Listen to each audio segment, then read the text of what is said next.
اچھا، اس میں اگر ہم یہ دیکھیں کہ اس کی جو خصوصیات ہیں ان میں ہمیں جو ہے سب سے پہلے تو جو ہے وہ مرصع کاری اور بندش الفاظ جو ہے وہ نظر آتی ہے۔ اس کے علاوہ جو ہے اس کے جو مکالمات ہیں اس کا جو اختصار اور ربط و تسلسل ہے، کردار نگاری ہے، اور اس کی جو اشعار ہیں اس کی ان کو ضرب المثل اور محاورات کا جو درجہ دیا گیا، یہ نمایاں اس کی خصوصیات ہیں۔ تو اگر ہم اس کے جو کرداروں کے حوالے سے بات کریں تو نمایاں جو کردار ہے وہ تاج الملوک کا، جو زین الملوک کے بیٹے ہیں، جیسا کہ آپ کہانی جانتے ہیں، یہ تاج الملوک پانچواں بیٹا ہے۔ تو جب یہ پیدا ہوئے تو جو نجومی تھے، رمال تھے، انہوں نے کہا کہ یہ بادشاہ جو ہے اس کو ان کو نہیں دیکھنا چاہیے، کیونکہ جب یہ دیکھیں گے تو ان کی جو آنکھیں ہیں وہ جاتی رہیں گی۔ ایک دفعہ کا ذکر ہے کہ یعنی بادشاہ کہیں شکار پہ گیا ہوا تھا، واپسی پہ ان کی نظر وہ شہزادے پر پڑ گئی تو ان کی جو بینائی ہے وہ جاتی رہی۔ تو اب یعنی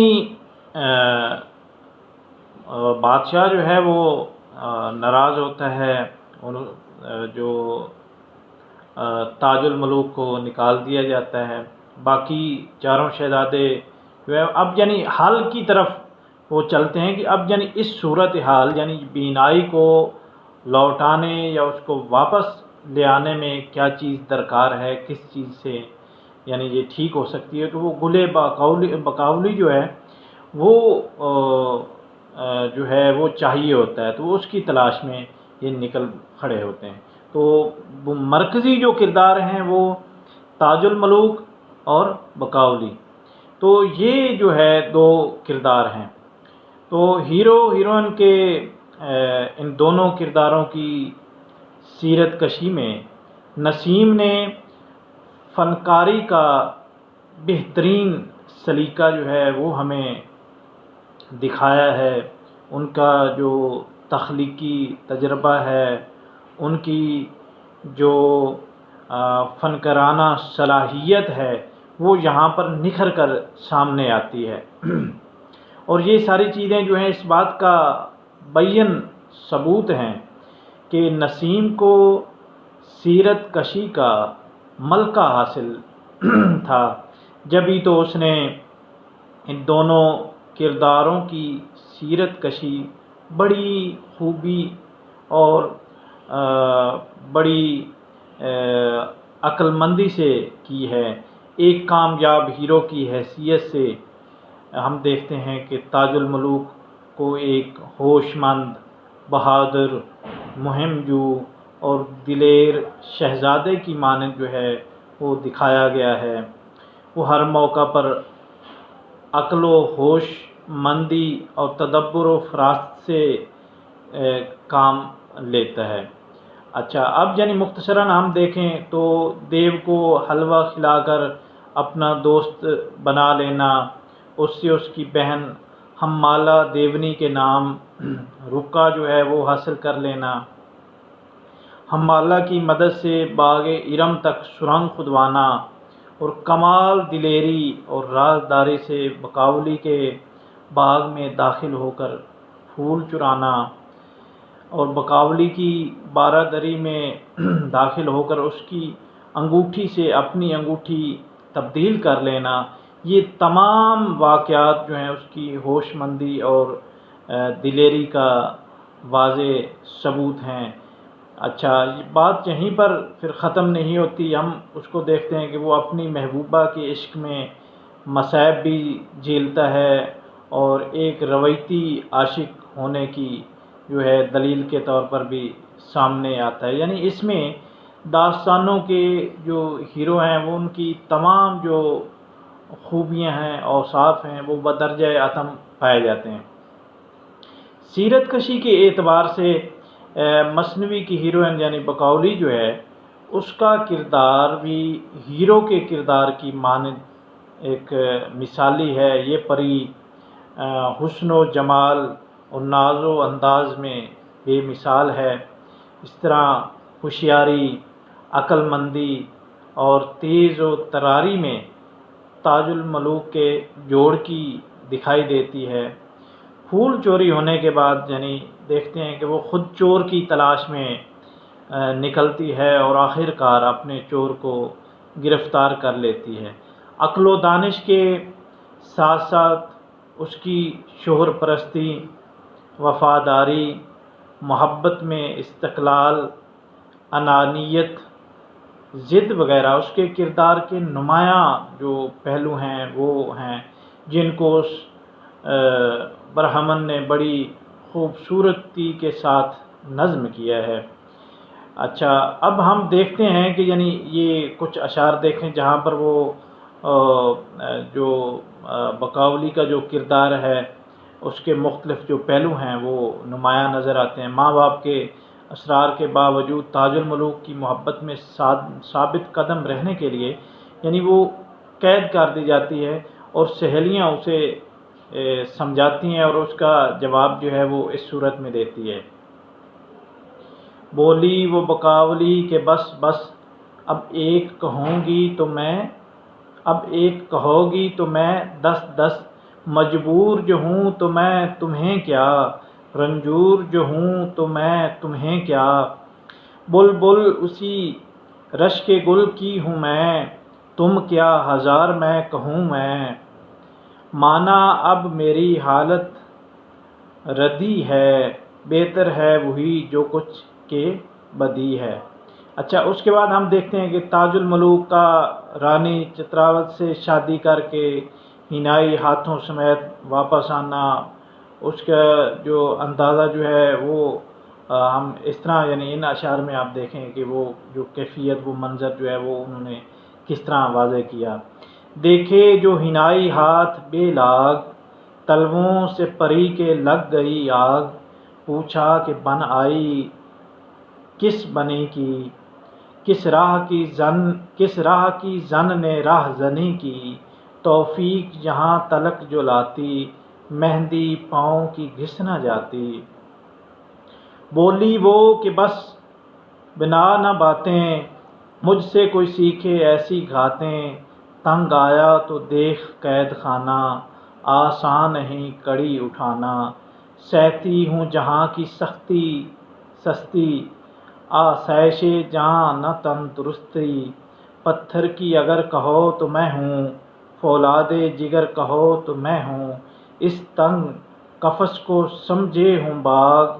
سنگینی گراں نہ جلنے کا داغ۔ تو یہاں پر یعنی وہ اپنی جو کیفیت ہے یعنی جو ان کی کردار نگاری ہے اس کو شاعر جو ہے بڑی خوبی اور احسن انداز میں اس کو بیان کرتے ہیں۔ اب اگر ہم بات کریں تو ما فوق الفطرت جو یعنی عناصر یعنی دیو جو ہے، دیونی ہے، پری ہے، ان کے جو مختلف یعنی پھر وہ ایک اس کی اگر ہم ایک حوالے سے اور زاویے سے توجیہ کریں تو وہ جو تہذیب ہے وہ جاگیردارانہ جو نظام ہے وہ اپنے آخری سانس جو ہے وہ لے رہا تھا، سرمایہ داری کا جو نظام ہے وہ اس کی آمد ہے۔ یعنی آپ دیکھتے ہیں کہ جاگیردارانہ نظام میں سستی، کاہلی اور یعنی ایک کماتا ہے اور باقی کھاتے ہیں، جبکہ سرمایہ دارانہ نظام میں سب کو محنت کرنی پڑتی ہے۔ اس کی جو رسوم و رواج ہیں وہ مختلف ہیں اور انگریزوں کی آمد کے ساتھ وہ نظام جو پرانا جو صدیوں سے چلا آ رہا تھا وہ ختم ہو رہا تھا اور ایک نیا نظام کی جو نوید ہے وہ ہمیں محسوس ہو رہی تھی۔ تو دیو اور جو ہے اگر ایک حوالے سے دیکھیں تو وہ اس جو جاگیردارانہ نظام کی علامت ہے. اس کو دوسرے حوالے سے دیکھیں، جو پری ہے وہ ہمارا تخیل ہے، وہ کس طرح سیر کرتا ہے. پرستان کو اگر تشبیہ دیں، کو تخیلاتی دنیا جو ہر انسان جو بساتا ہے، اس کی پرواز خیال جو ہے اور بلندی خیال جو ہے وہ محسوس کی جا سکتی ہے. اور پھر یعنی جو منزل مقصود تک پہنچنا، منزل مقصود یعنی آپ لے سکتے ہیں گلے بقولی جو ہے اس کو حاصل کرنا، اس کو پانا، تو وہ کس طرح پایا جاتا ہے. یعنی یہ اس کی ہم دیکھتے ہیں کہ یعنی صدیوں سے یہ انسان جو ہے وہ ما فوق الفطرت جو عناصر ان کی زیادہ یعنی سحر میں مبتلا ہونے میں لذت محسوس کرتا ہے.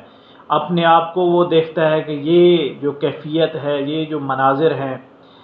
اس طرح کی جو چیزیں ہیں وہ اس کو زیادہ اٹریکٹیو اور دلکش محسوس ہوتی ہیں. وہ ان سے حظ اٹھاتا ہے، لطف لیتا ہے. یعنی قدیم دور کی جتنی بھی آپ داستانیں دیکھ لیں، داستان امیر حمزہ ہے، الف لیلہ ہے، اس کے علاوہ جو ہے جتنی ہمارے ادھر کی جو مشہور داستانیں ہندی کہانیاں ہیں، فارسی کہانیاں، ان میں یہی جو چیزیں جو ہیں وہ کسی نہ کسی رنگ میں وہ ہمیں دکھائی دیتی ہیں، جہاں پر انسان جو ہے اپنے ہاتھوں سے ذاتی طور پر یا ظلم و استبداد کے دور میں عہد میں بول نہیں سکتا، تو وہ ان کہانیوں کی بدولت ان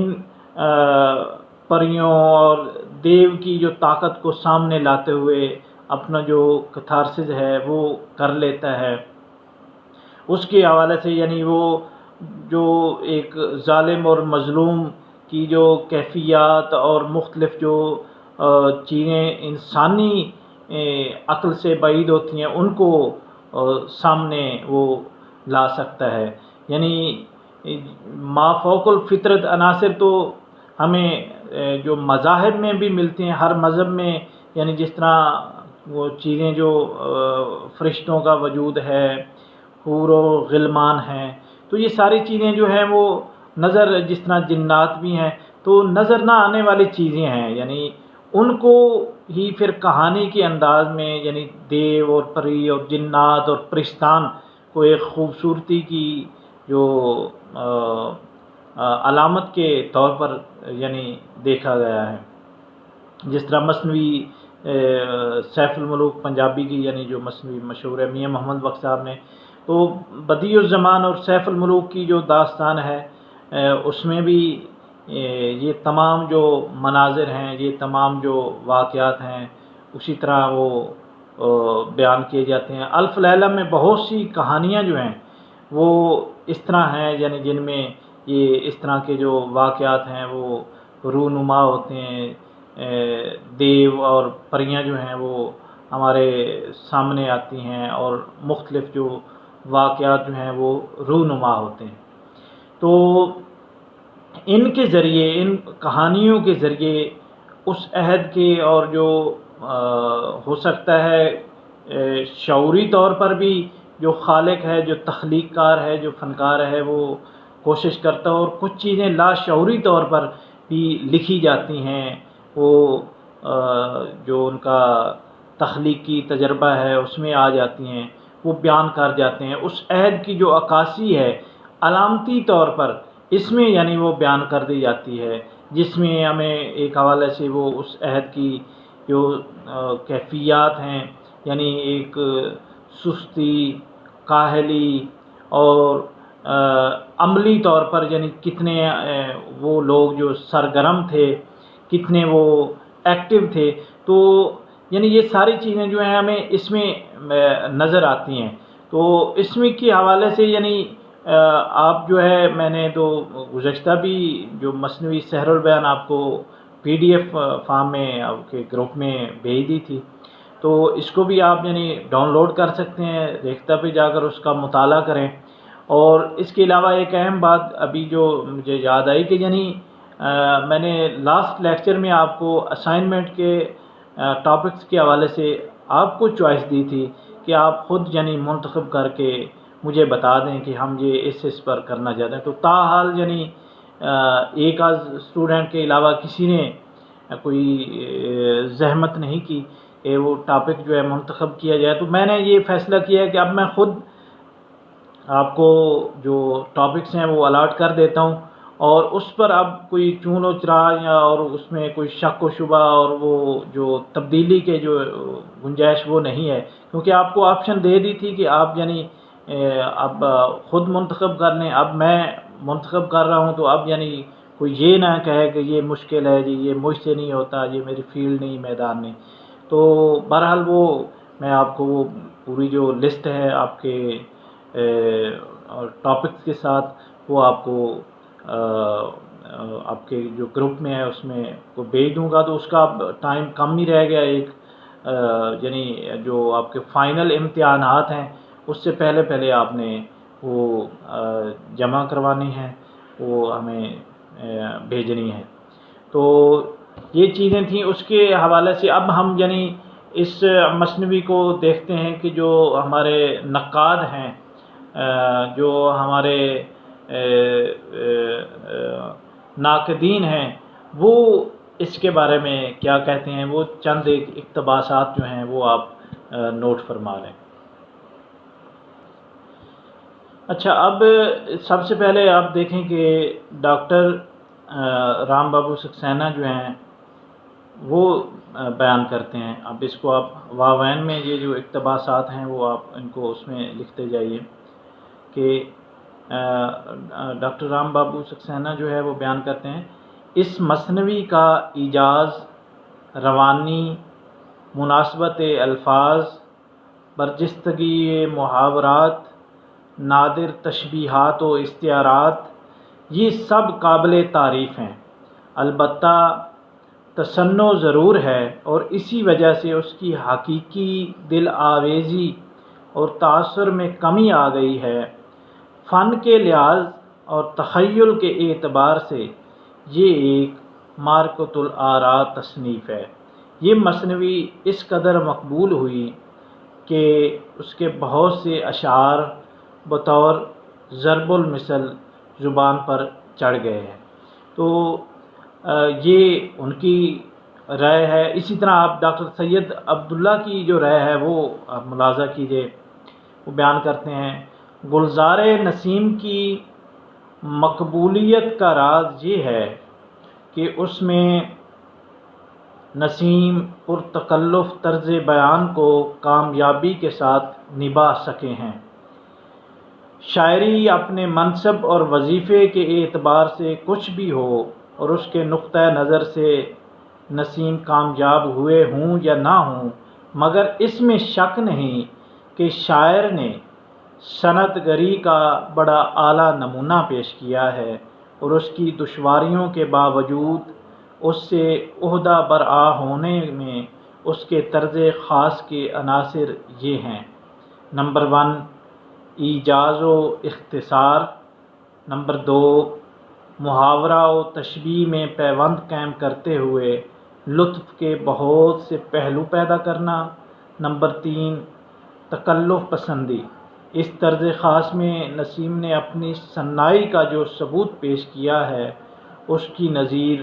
اردو ادب میں موجود نہیں ہے. تو ان دونوں حضرات نے نسیم کے جو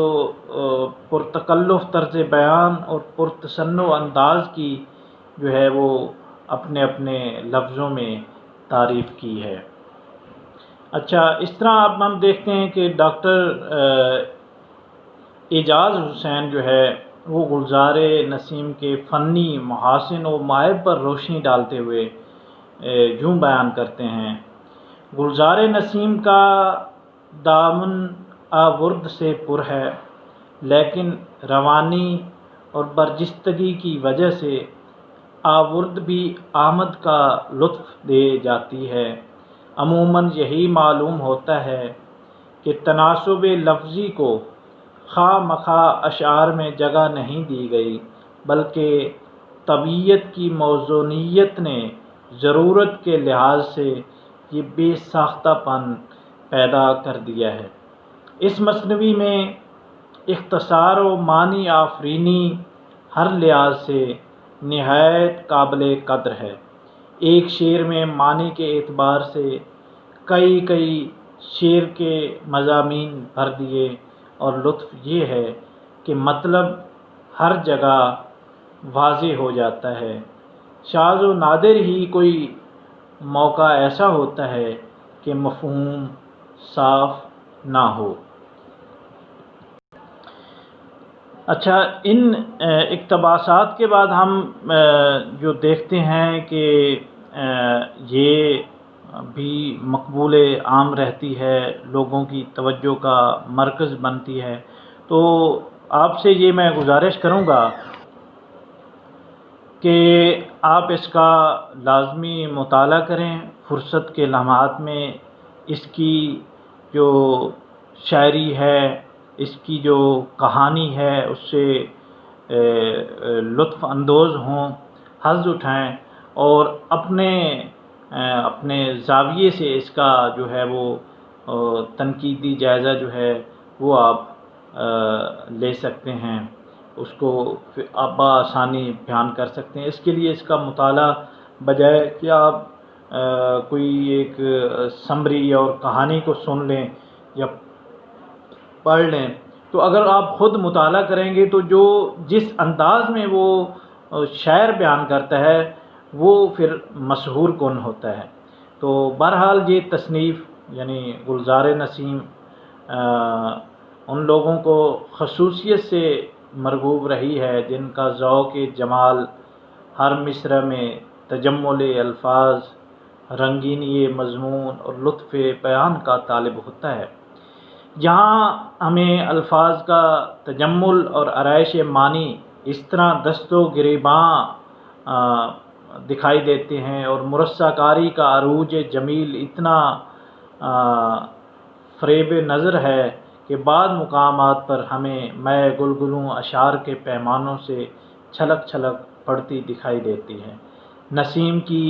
یہ صناعی صرف تناسب و موزوں الفاظ کے انتخاب سے پیدا نہیں ہوئی، بلکہ اس شیشہ سازی کے لیے وہ مجاز مرسل، کنایہ، تشبیہ و استعارات، حذف و ایجاز، یعنی علم معنی و بیان کے تمام اجزاء سے کام لیتے دکھائی دیتے ہیں۔ الفاظ کی معنوی دلیلیں، خیال انگیز تلمیحات، برجستہ مکالمے، چست بندشیں، رنگینی تشبیہات و استعارات، غرض وہ تمام حربے استعمال کرتے ہیں جو آرائش بیان کے لیے ضروری ہیں۔ تو آپ اس سے حظ اٹھائیں، لطف لیں، اس کا مطالعہ کریں،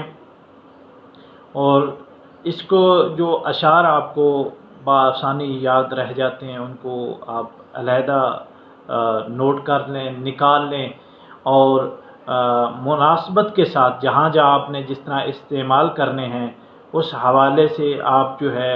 ان کا حوالہ دے سکتے ہیں۔ یعنی جس طرح محاورات کے حوالے سے بات کرنی ہے تو محاورات جن اشعار میں انہوں نے جو اشعار ان کے ضرب المثل کا جو درجہ پاتے ہیں،